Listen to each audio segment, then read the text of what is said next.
For this buyer's guide, we have 5 categories, which are durability, packing, maneuverability, protection, and storage. So for the durability section, what we look for is the material it's made out of, the zippers, the way it's constructed, because pretty much every travel bag that we want needs to be durable because it's going to go on multiple trips on the plane. A good example of this is the Sun Mountain, the Club Glider. The material itself is long lasting and zippers are military. One that's not so durable is the Tour-Trek hardtop. I mean, it's just a little bit flimsy. The zippers itself is not like a military grade like you have on the Sun Mountain. And the hardtop itself, although people think it does protect the clubs a lot more, if it's big, the clubs kind of rattle around and it doesn't really last as long.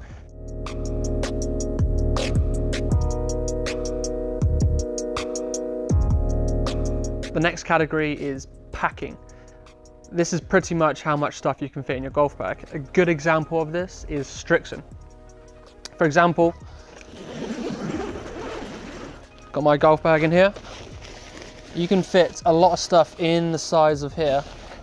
Plus, we have side pockets for extra clothing or shoes or whatever you want to put in there, as well as the top. Now, if I put this in the ping, it's kind of, once it's done up, there's not really any room to put extra equipment or shoes or whatever you want to do. And then on the top here, this pocket here, I'm not sure what goes in here, but it's definitely not shoes. It's kind of a little bit pointless. So next category is maneuverability. It's plain and simple. How to get it in the car and out the car, how you get it to the terminal or wherever you're going.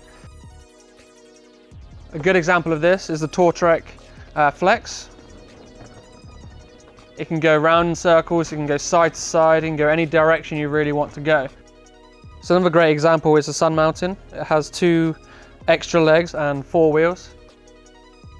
An example which is not so good is the Bag Boy. When you're walking, this kind of sinks in, which kind of like cuts it in half, if that makes sense. If I want to turn the corner, it's like a 360 rotation, which is kind of annoying to an extent, which is the case with a lot of travel bags.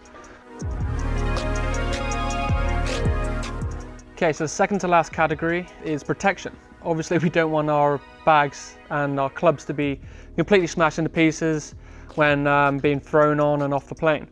A good example of this is ping. It has a rigid edge, but yet there's padding in the middle. And when you put your clubs in there, they are tight and compact.